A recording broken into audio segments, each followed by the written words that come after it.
अस्सलाम वालेकुम, मैं हूँ मारिया। आप देख रहे हैं ब्यूटी विद मारिया। तो आज ऐसा ज़बरदस्त आप लोगों को टोटका बताने जा रही हूँ पाँव के हवाले से। आपने जितने ब्रांडेड जूते पहने हुए, जितने खूबसूरत जूते पहने हुए, अगर आपके पाँव जो है वो उनमें ब्लैक दाग हैं, इक्वल नहीं है उनका कलर, एड़ियाँ फटी हुई हैं, तो हमारे जो पाँव हैं वो बहुत ही बदसूरत लगते हैं। तो उसके लिए हमने सिंपल अपने घर से 2 चीज़ें लेनी हैं। आप कोई भी मॉइस्चराइज़र क्रीम ले सकती हैं, अगर क्रीम नहीं है तो आप वैसलीन यूज़ कर सकते हैं।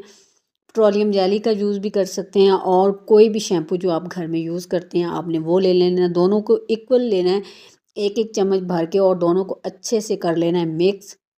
मिक्स करने के बाद रात को आपने अपने पाँव पे इसको अच्छे से लगा के कॉटन की सॉक्स पहन लेनी है, और सुबह उठकर आपने नीम गर्म पानी से अपने पाँव को है वॉश कर लेना है। आप यकीन करेंगी, आपने फर्स्ट जब आपने इसको लगाना है फर्स्ट नाइट, और सुबह उठ के आपने पाँव वॉश करने हैं, आपके पाँव में एक नरम और मुलायम स्किन आपको खुद फील करेंगी।